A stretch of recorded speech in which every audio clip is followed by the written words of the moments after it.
Tudo bem? Eu sou Carlos, do canal Escola de Mutação. Hoje eu estou aqui para falar de um tema mais polêmico, né, que é a crítica ao kardecismo, né, crítica à doutrina espírita. Isso, eu estou me referindo a um rapaz que era espírita, né, ele é Morel Felipe Wilcon. É um rapaz do Sul, acho que Rio Grande do Sul, se não me engano. Era um espírita atuante, né? Acredito que até uma verdadeira autoridade no espiritismo, pela forma que ele se coloca, né? E ele montou um canal, YouTube, né? De crítica ao espiritismo, né? E basicamente ao kardecismo, né? Isso parece de 2 anos para cá. Eu conheço ele de vídeos de YouTube e, pelo que eu sei, ele foi muito criticado, ou está sendo muito criticado pelos espíritas, né? Porque parece que ele era uma pessoa muito engajada no movimento, muito conhecido, né? E ele de repente foi estabelecendo críticas e deixou de ser espírita, apesar dele dizer, eu vi dizendo que ele não é um anti-espírita, mas ele faz críticas muito sérias, né? Ao método do Kardec, a forma que ele empreendeu a doutrina, bota em dúvida a veracidade científica, né, do trabalho, daquelas mensagens que o Kardec recebeu. Ele critica muito o Chico Xavier, critica esse trabalho de psicografia, que ele acha muito duvidoso, que ele acha muito... não tem base científica para se, enfim, dar verdade, veracidade a esses documentos. E disso ele vai questionando seriamente pontos da doutrina, obras, né? Ele tem uma crítica à obra do Chico, né? Brasil, Coração do Mundo. Ele fez uma série de vídeos sobre isso e vai estabelecendo um movimento quase que de contra, né? A doutrina no seu aspecto de formatação, no seu metodológico, vamos dizer assim. Parece que não estabelece nada pessoal contra ninguém, mas ele é muito crítico do aspecto doutrinário. Eu acho que, pelo que eu vi do desempenho dele em vídeos e tal, ele é uma pessoa de um grande conhecimento. Um conhecimento, assim, fantástico da obra, da doutrina. É um cara que deve ter estudado e participado do movimento muito tempo, muitos anos, décadas. E eu acho bom que realmente qualquer movimento, qualquer doutrina, qualquer tipo de instituição tenha o seu aspecto crítico desenvolvido, né? É alguém que faça um aspecto crítico, que isso é necessário para que se renove, para que se entenda os erros, né? Eventualmente se mude alguma coisa, reinterprete as coisas, né? Que as coisas vão mudando e cabe muito a reinterpretação. Então o ponto positivo do Morel, né? Do Morel Felipe, esse que se tornou um crítico do espiritismo, porque ele procura elucidar, ele vai dando argumentos. Você pode concordar ou discordar dos argumentos dele, mas ele fundamenta, ele mostra o que está escrito e contesta em cima daquilo com base. E parece que os críticos do Morel não aceitam o tom de crítica que ele faz. Eu não vou entrar aqui no mérito de avaliação, se ele está certo ou se está errado, se ele não devia ter largado o espiritismo, se as críticas dele não são assim também confiáveis. Eu não vou entrar por esse aspecto crítico e por juízo de valor. Eu estou apenas avaliando aqui que esse rapaz tem muito conhecimento e ele faz críticas ponderadas, quer dizer, pelo menos fundamentadas, né? Você pode até discordar, eu acho que abre muito ponto de discordância ali, mas eu acho que o ponto positivo é que todo movimento ele deve ter o seu contraponto, ele deve ter alguém que tente jogar uma luz diferente para que haja ali uma discussão e uma tentativa e uma possibilidade de evolução e melhora. Então o processo de crítica do Morel Felipe, ele se baseia numa sequência de vídeos, num canal específico, conforme eu falei, em que ele critica inicialmente a postura do Kardec em relação à metodologia. Ele põe em dúvida a veracidade daquelas mensagens que ele recebeu na codificação básica, né? Ele põe em dúvida quem foram os espíritos que transmitiram essa mensagem, Pelo que eu entendi, ele faz até uma certa alusão de que muita coisa seria da cabeça do próprio Kardec. Ele faz uma crítica generalizada ao Chico Xavier, né? Colocando em dúvida várias das obras do Chico e colocando também, pelo que eu entendi, que ele acredita que muita coisa é processo anímico do próprio Chico Xavier. Ele faz uma crítica geral à psicografia, que ele acha muito duvidoso, e acha que muito dessas psicografias são opiniões e coisas que estão realmente no campo mental do médium psicógrafo. Não seria exatamente uma coisa transmitida do outro lado para cá. Então ele critica a doutrina, ele coloca em xeque a razão científica, né, a consistência científica da doutrina do kardecismo, critica também a questão da veracidade das psicografias. Então ele faz assim uma crítica geral ao panorama de todo o conceito, de todo o material espírita, critica inclusive a obra de Ramatiz. Ele faz realmente uma crítica muito geral a tudo que é de natureza espírita e basicamente kardecista. Eu concordo que existem pontos ali que são realmente discutíveis, né? Como a questão de psicografias, né? Já se transitou por aí, já há muitos anos que eu escutei, que de 100 obras psicografadas, uma pode ser confiável. Eu não sei se chega a toda essa estatística, mas é uma coisa realmente que cabe, né, um cuidado em cima disso.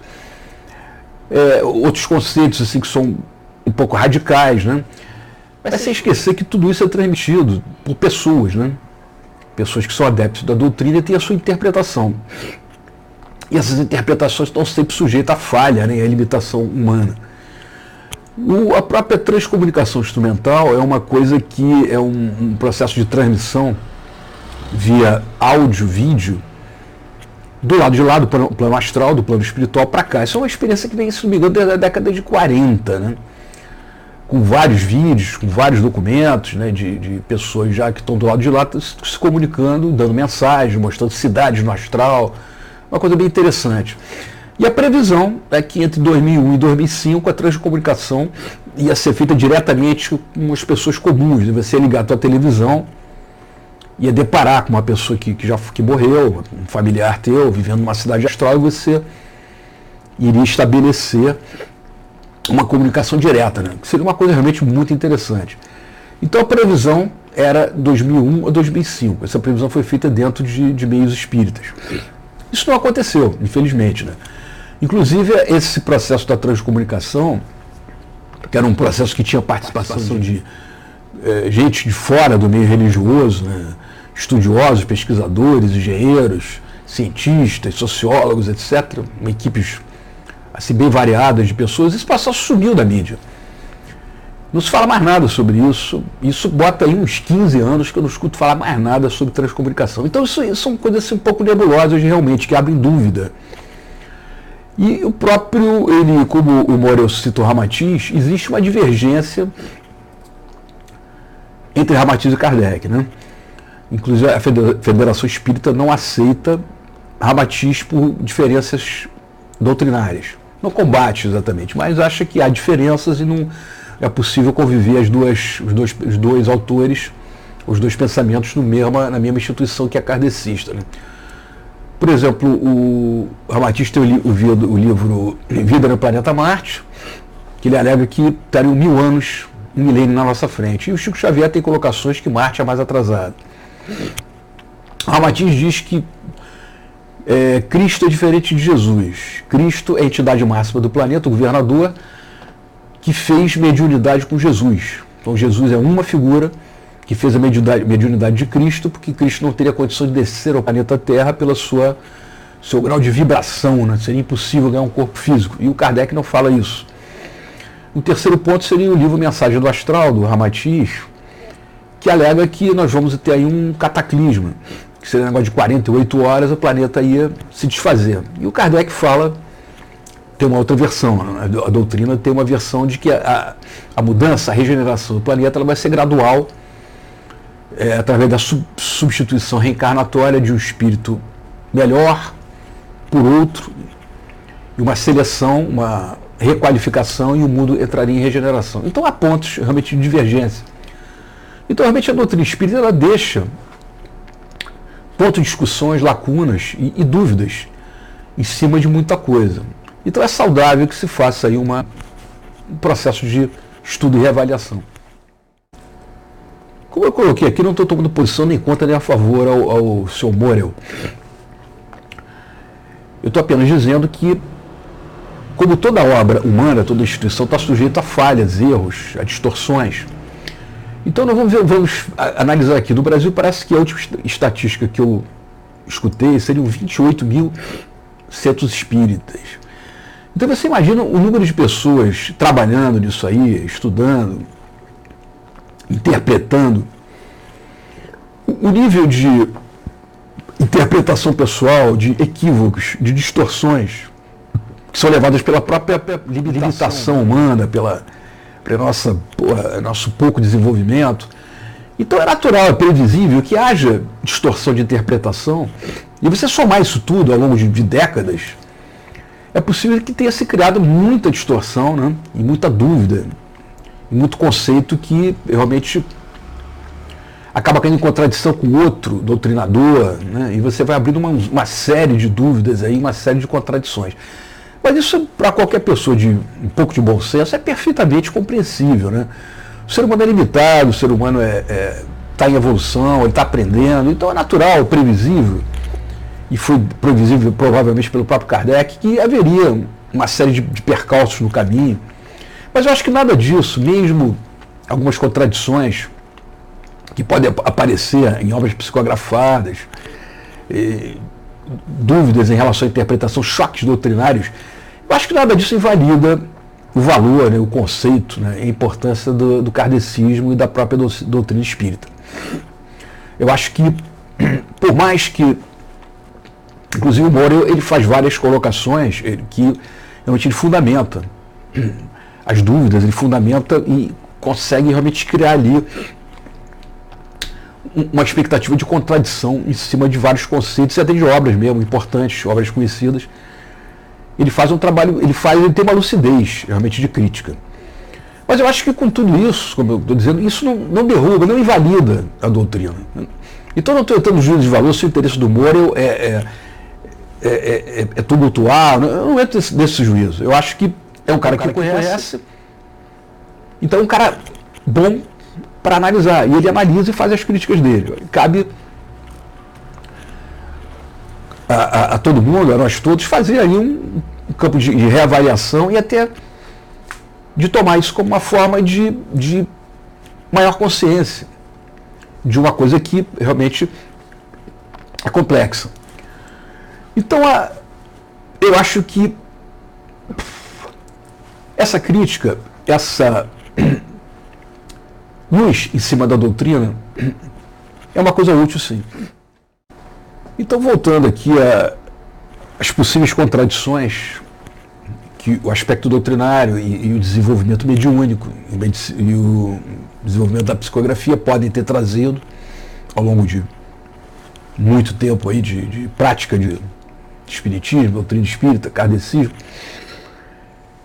Eu acho que, com tudo isso, por mais que a gente agora consiga fazer uma crítica mais assim, à luz da razão, à luz da ciência, com menos emocional, com menos fanatismo religioso, eu acho que tudo isso não abala o conceito básico doutrinário. Quais são esses conceitos? Primeiro, vamos colocar aqui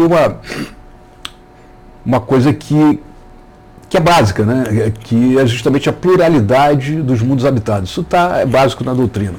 Isso é a coisa mais óbvia, né? Só temos aí bilhões de galáxias, trilhões, 4 trilhões de planetas. É evidente que existe vida inteligente por todo o universo, né? Pluralidade de mundos habitados é uma coisa óbvia. Isso dispensa até a doutrina, não precisava nem ter falado disso, porque é tão óbvio, né? Que a gente acho que não duvida disso. Qualquer pessoa minimamente racional não vai duvidar disso. Segundo, a lei da evolução, que é um princípio básico da doutrina. No capítulo está ali no Evangelho, que fala na evolução dos mundos e faz uma comparação, né, uma avaliação que as mínimas partículas estão no processo constante de evolução. Então os mundos vão partindo do primitivo até chegar à evolução maior, né, fazendo a transição planetária. Isso a física quântica comprovou exatamente com esse conceito. Superou a teoria do caos e provou que o universo ele vai se aperfeiçoando, ele vai evoluindo do menor, do menos evoluído para o mais evoluído. O sistema vai se ampliando. Então, a ciência hoje comprova, né, perfeitamente a questão da evolução dos mundos. Segundo a lei da reencarnação, que é outro princípio básico.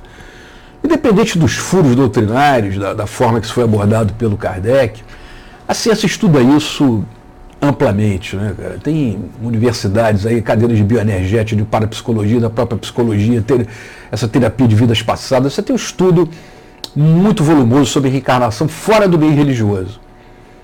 Então qualquer contradição e qualquer dúvida do aspecto da condição doutrinária do kardecismo não derruba o conceito da reencarnação. E outro seria a lei do karma, que seria mais um princípio básico. Ora, todo esse meio oriental trabalha com a questão da lei do karma, que seria uma lei de causa e efeito. Isso é uma coisa também fácil de entender, né? Porque no nosso dia a dia a gente nota a reação, a lei de ação e reação. E pequenos atos nossos são capazes de ter uma volta. Se adentrar pelo mundo mais sutil, aí pelo mundo pelo subatômico, né, que a ciência já entrou, e você entrar pelo campo da reencarnação, que já é uma coisa muito ali estudada, né, e já avaliada, entender a lei do karma não é uma coisa difícil. O ponto de vista da ciência já converge para isso, a lei de causa e efeito dentro da sequência de fatos, e considerando vidas sucessivas, a lei de ação e de reação dentro dessa sucessão, que seria a lei do karma, a lei de causa e efeito. É uma coisa relativamente fácil de entender. Então, com toda a possibilidade de equívocos que são normais na instituição humana, em qualquer instituição humana, partindo do Kardec, passando do Chico Xavier, das pessoas que participam da administração do espiritismo, isso é perfeitamente normal que haja equívoco, que haja dúvida, que haja interpretação equivocada. Isso faz parte da história humana, isso não tem jeito, isso é assim mesmo. E eu acho que nenhuma dessas contradições derruba essa conceituação básica da doutrina. Então, acho que a doutrina não se abala com essa falha humana. Eu acho que a doutrina fica acima da falha humana. Evolução, reencarnação, karma, pluralidade dos mundos habitados, evolução constante e transição do planeta para campos de evolução maior. Eu acho que é legal a crítica, eu acho que o Morel faz bem usar a sua inteligência, o seu conhecimento para colocar em dúvida, que essa dúvida é sempre bom para a gente evoluir, para a gente pensar mais, mas acho que a doutrina não se abala com isso não. A coisa continua e vamos indo. Daqui a pouco eu volto.